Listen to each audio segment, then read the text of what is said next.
Hello everybody, welcome to Mark's Remarks. Now today I'm going to be making a few sandwiches with these rolls.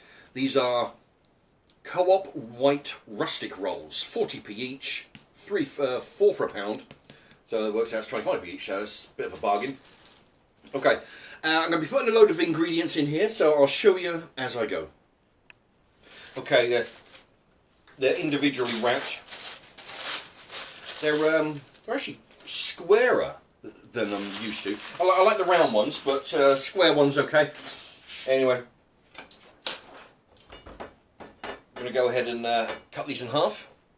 I actually forgot to prepare one of the ingredients. It's I've run out of sweet corn, so I've had to go out and buy a can. So what I'm going to do is approximately I reckon one spoon per roll ought to do it. Okay, so that's 2 rolls equals 2 spoons. Put a little bit of water in here to just to cover the sweet corn. There we are, and I'll put this in the microwave for 3 minutes, I reckon. And then when it's cooked, I'll let it cool down. Put it in the sandwich. So the sweet corn's still cooking. I didn't show you putting it in the microwave. There's nothing to see there very much. Just put it in there for 3 minutes, because there's not very much sweet corn, so it won't take long to cook. Right. And using Jace's a viewer called Jace, his recommendation to use a potato peeler to make very thin slices of cheese. For those who haven't seen it already, there you go. Very, very thin. Yeah, it's a whole lot better than using, trying to slice it with a knife, because the slices of cheese are all different kinds of thicknesses. To do it thin here makes the cheese the cheese block last longer, and it's less to munch through. I find that really thick slices of cheese are a bit of a chore trying to munch through. There's a lot to chew in a biteful. Okay, there you go. That's one more bit. That ought to do it. First ingredient, Branston pickle. There we go. As you can see, there's a little hint for you. What I do with all the jars that I open and put in the fridge, I always put the words opened and then the date. So then in about in weeks or months to come, I can look at this jar and figure out whether it's worth carrying on eating it or whether it's been open for too long, Because without the date written on it, there's absolutely no chance you'll remember when you bought it.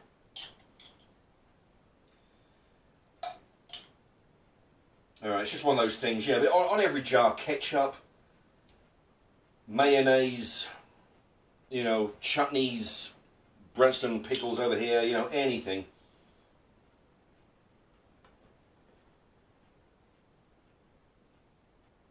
There you go. Okay, so we've got a generous amount of Branston pickle on each slice. I'm not putting it at the top, just on the bottom this time. Don't want to go too crazy with it. Okay.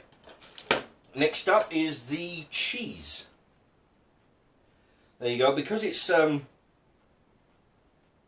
thinly sliced, we can just drape it over. We don't have to put it in any kind of, when it's in slices, big slices. You've got to put it in lines to get every bit of bread covered. Well, this is thin pieces, so we can just pour it over. There you go, looks like I've got exactly enough cheese.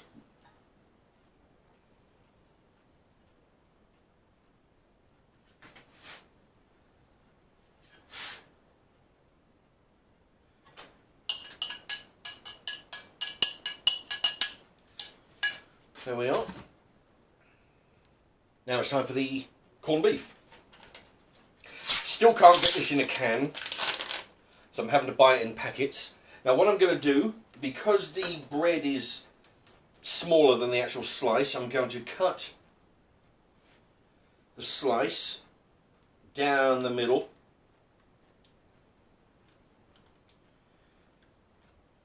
There we go, so I can lay it on the bread in half slices at a time.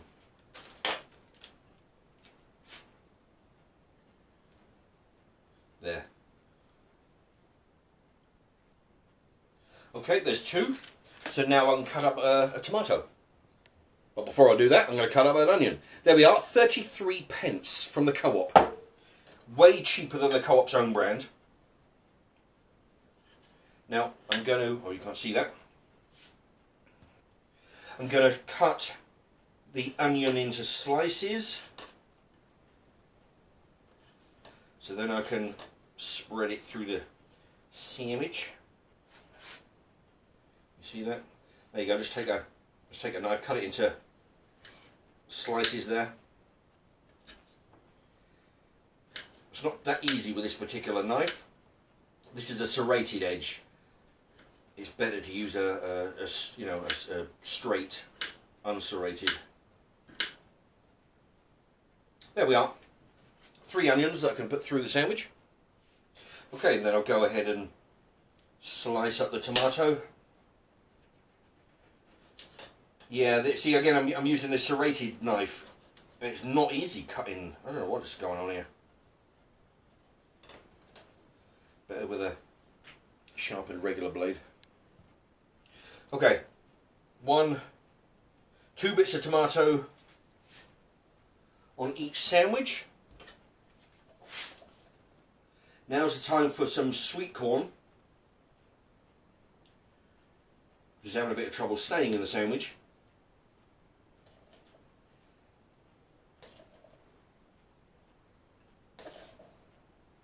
I suppose, actually I could put it on the top here. I'm going to put it on the, yeah, hopefully it'll stick to the margarine.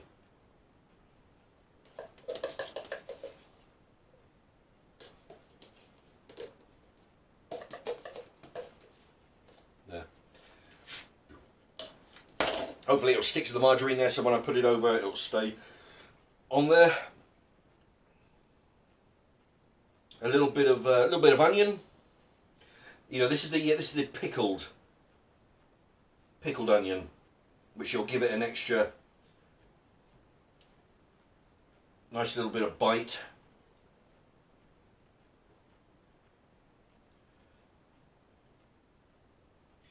There we are. A little bit more corned beef.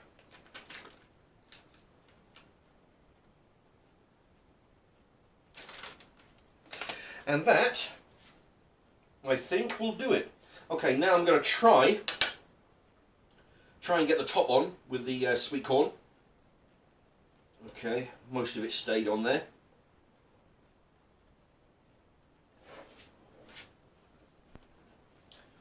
Okay, there you go. That doesn't look too bad, does it? Okay, now for the taste test. Okay, I'm not used to this sort of bread, but it's a different kind of bread than normal. Anyway, here it goes.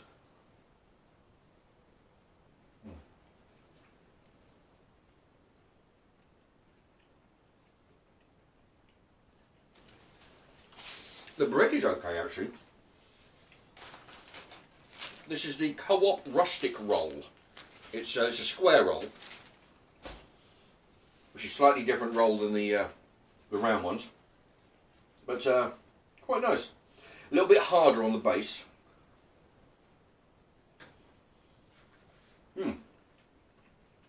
Bit soft in the middle and on the top. I'm getting the sweetness of the Branston pickle.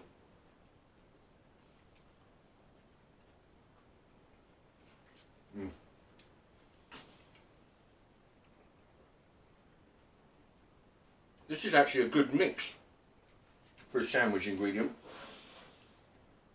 It's a pity I lost a load of the sweet corn. There's still a lot in there.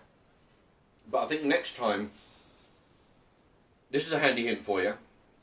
When you put the Branston pickle, or whatever pickle you're putting, on the bottom layer, that's when you should put the sweet corn, because the sweet corn will stick to the Branston pickle and it won't all fall out. That's what I should have done.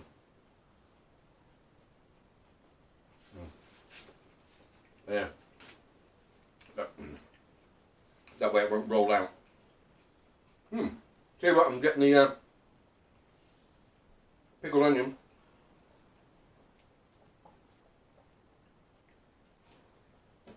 This is a very good mix.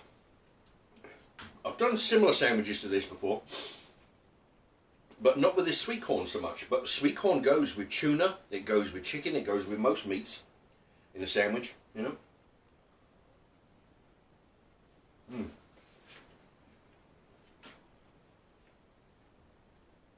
And the tomato, of course, with the softness and the adds a bit of wetness to the sandwich. The cheddar cheese is coming through. I find it. I'm getting a taste for the stronger cheeses now, which I find you need a stronger cheese to fight its way through all the other flavours you've got going on here. What with the corned beef, the taste of the chutney, the taste of the sweet corn. You need a good strong cheese.